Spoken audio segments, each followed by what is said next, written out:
UFO sightings are reported each year. Most can be debunked, but 5% remain unexplained. These are the close encounters.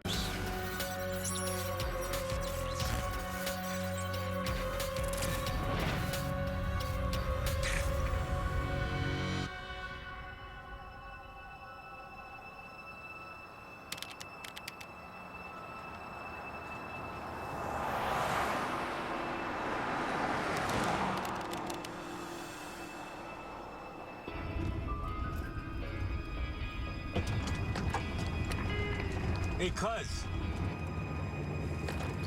What? Don't drive so fast. Didn't I tell you I'm selling that Camaro because of the brakes? No? Is there anything else wrong with this thing? I'm kidding. It's a highway you gotta watch out for. John Smith and his cousin Billy are heading to the town of Carmax to sell their old Camaro.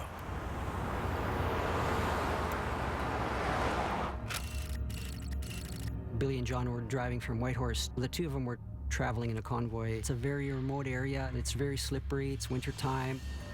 You're quiet tonight. Yeah, I'm just a little bit tired, I'm sorry. Same night, same stretch of road. 16 kilometers behind, a young family drives home after a weekend away. The couple didn't want their real names known, so we're going to call them the Browns. They were returning from a weekend in Whitehorse, and they were going back to the village of Pelly Crossing.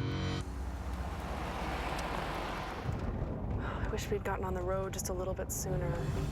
They talked to them several times, and they never changed their story. It's so dark.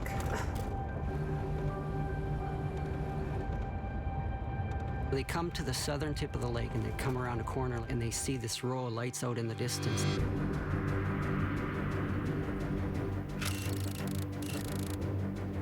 There were no towns or villages in that area. Didn't seem to be any reason for those lights to be there, and yet there they were. And then they think, what's a truck? There's no road out there, it's in the middle of the lake.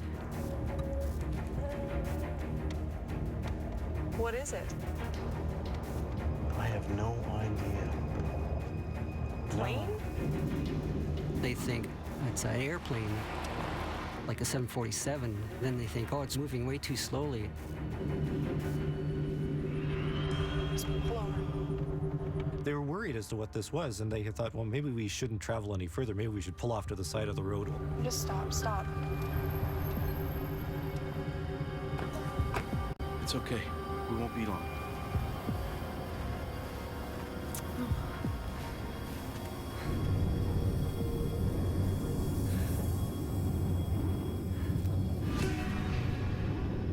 They were fairly certain that these lights were all on one large object. There's nothing else that they've experienced that resembled it.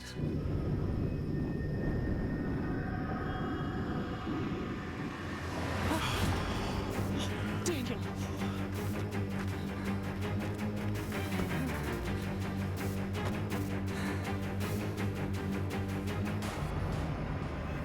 The mysterious object shoots off.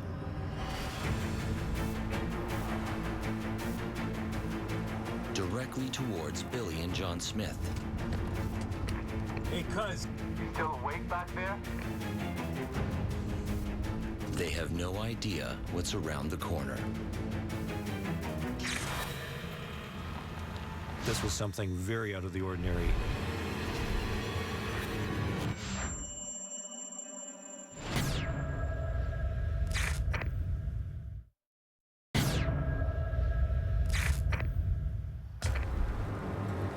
On the Klondike Highway, an hour from the nearest town, What is it?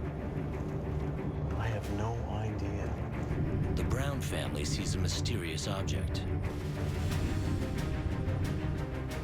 And on the other side of Fox Lake, Hey, cuz. You still awake back there? Billy and John Smith are about to drive right into it. Billy is driving in front of John in a truck. Billy comes down a curve. At that point, he sees this huge row of lights out over the lake.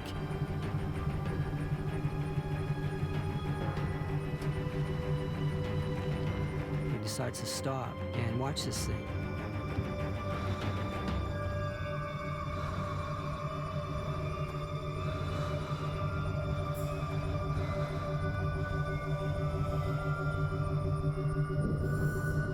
To Billy, it seemed like it came right over to him, as if it knew he was there.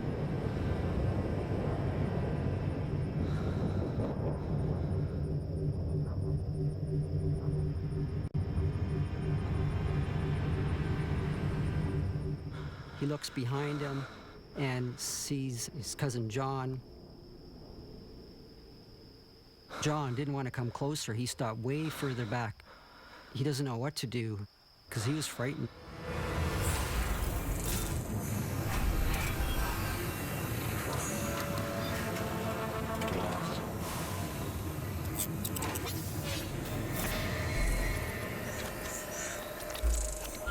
Billy was in awe as this thing passed overhead. The witnesses mentioned the size of a football stadium, which is immense. It's unreal.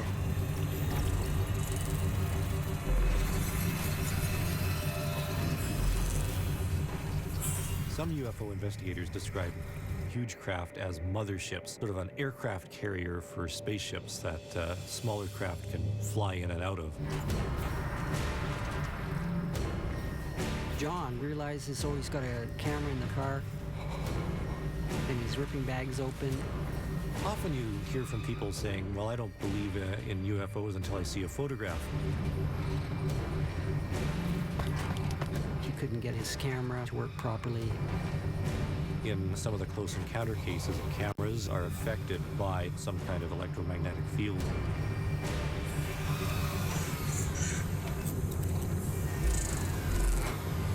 Billy's looking at this thing, and just the sheer size of it, it takes such a long time for it to move over. It takes several minutes.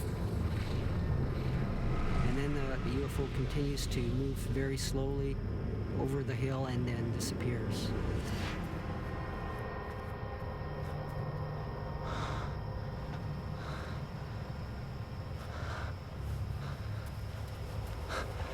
Let's go.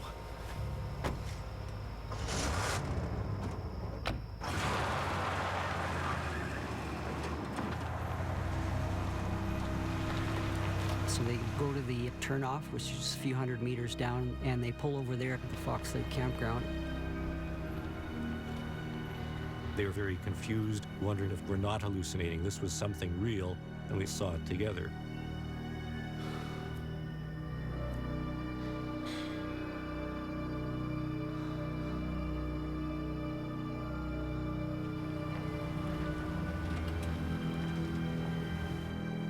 We'll be right back.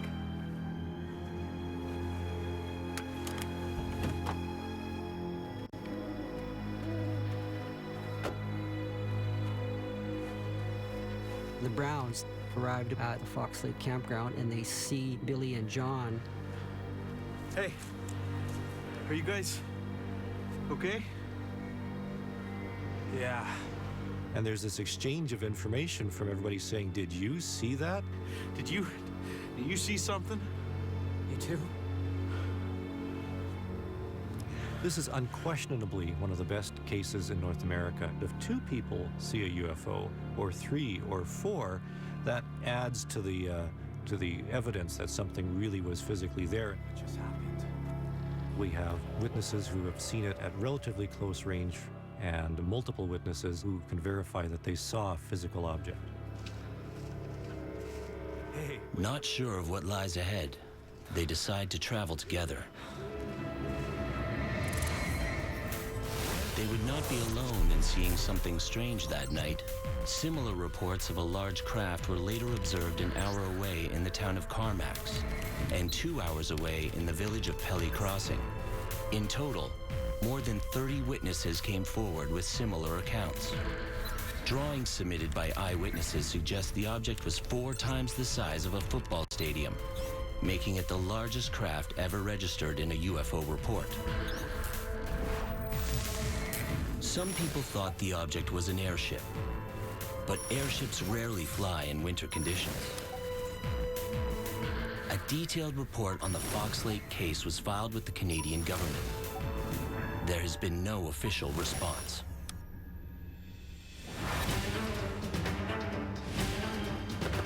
Secure the site. Are we under attack?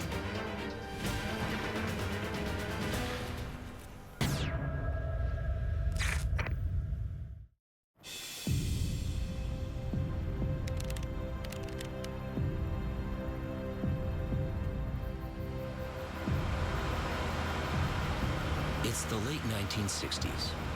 With 200 missiles, Malmstrom Air Force Base is the largest nuclear weapon complex in the world.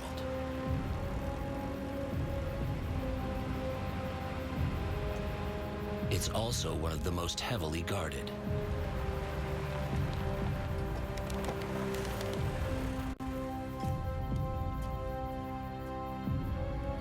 Got a light? At the Oscar Flight Unit, the focus for the high security is the 10 Minuteman missiles, aimed directly at Russia. Oscar Flight was one of many operations that were under the facility of the Malmstrom Air Force Base. Each flight had a capability of launching 10 Minuteman ballistic missiles. Minuteman is a ballistic missile capable of reaching from the United States into the Soviet Union.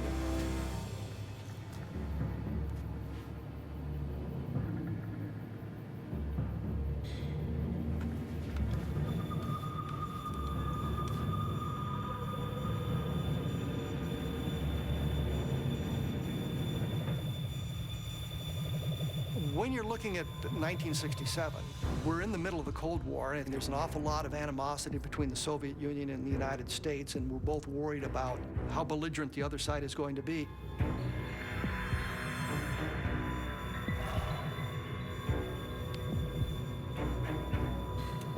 He's seeing an orange-like object near the launch facility gate. It's clearly not the moon, it's clearly not a meteor, it's clearly not an aircraft. It's something he's unfamiliar with.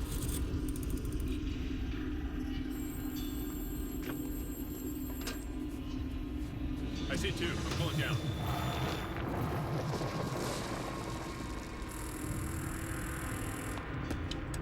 The launch control facility was somewhere around 60 to 65 feet below the surface of the ground. The strategy was to bury this launch control facility underground so it would survive an atomic blast. Lieutenant Salas.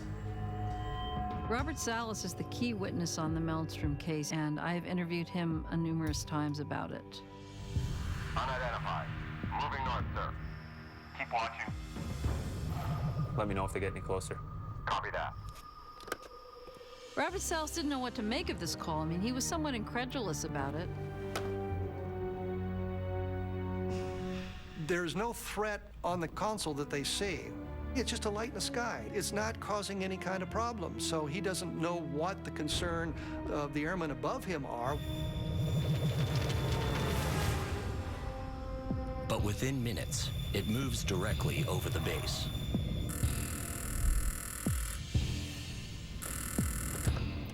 Lieutenant Salas. Sir, it's right over us. Salas also notifies his superior, Captain Fred Mywald. Secure the site. I'll phone the command post. And he's getting quite concerned about it because it's coming closer to penetrating the facility. Stay posted. Sir, it's been a strange sighting near the gate. During the Cold War, it's a very, very big issue for something like that to happen. Sir, right over. Sir, I won't jump.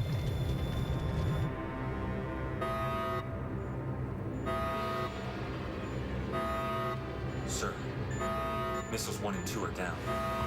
At this point, Salas sees the missiles start going offline. You have these missiles ready for launch, and they're suddenly gone. 1 through 7 are no-go.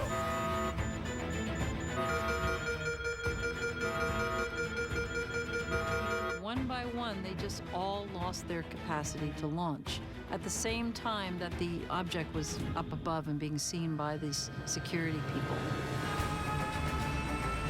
Captain Mywald dispatches military guards to check on the 10 Oscar flight missiles.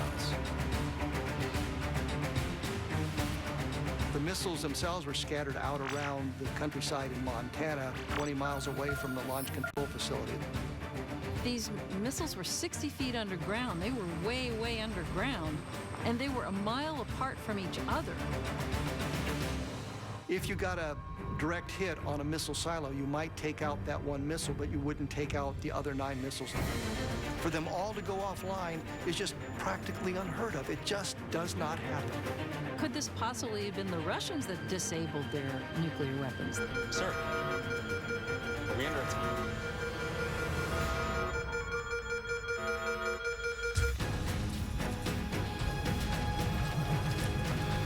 They're confronted with something that they're not trained for.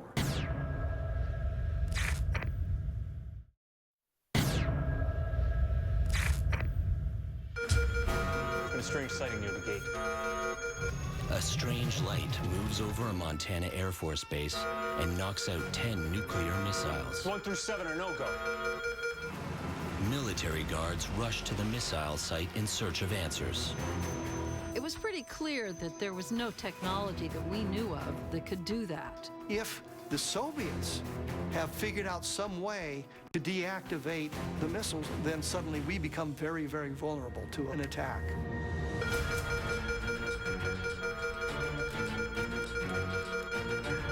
Their initial response was, of course, to try to get them up and working again. You're confronted with something beyond what you've been taught, something beyond what you can expect.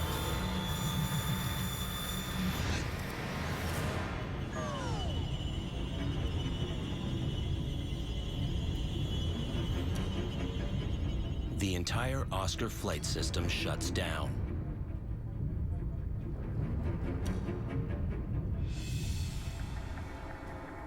The object is last seen headed towards the Oscar flight missile site, 30 kilometers away.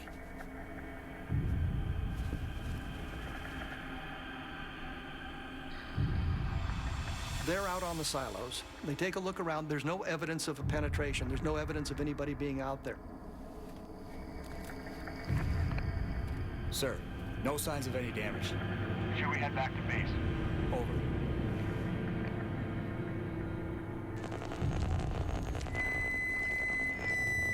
The radios that they're using now are filled with static. The radios become inoperable themselves. Turn it off. I can't. Airmen, be alert. Unidentified objective in your section. I repeat, We have many cases of UFO events in which equipment is affected like this. It's called an electromagnetic effect. As an electrical device, whatever it happens to be, approaches the UFO, that electrical system is somehow suppressed.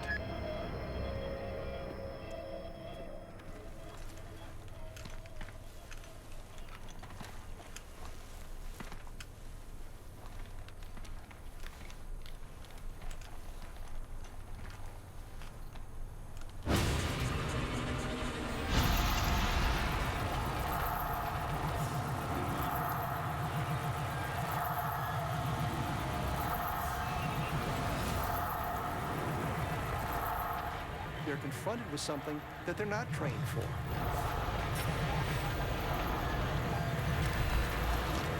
And they can't do anything about it.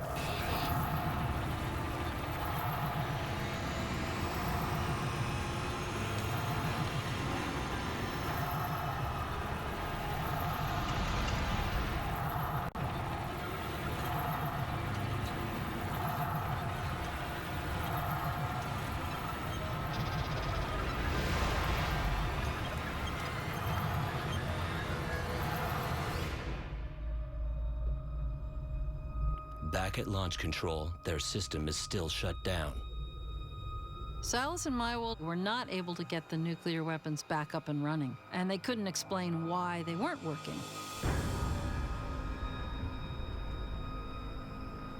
An hour later, the airmen returned to launch control.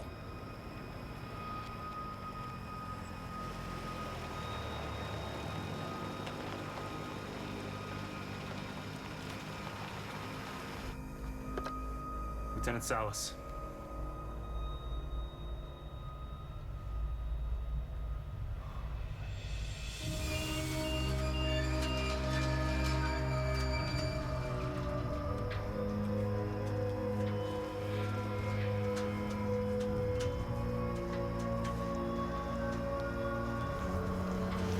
Want to tell me what happened? Sir, they seen something crazy. One of the guards was so upset by what he had seen, he refused to work on the security details from that point on because he was so frightened by what he had seen and what he had experienced on that night.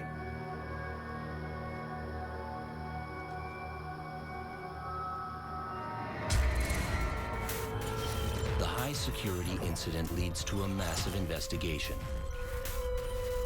Lieutenant Salas later claims the Air Force ordered him to sign documents forbidding him to ever speak of the strange events.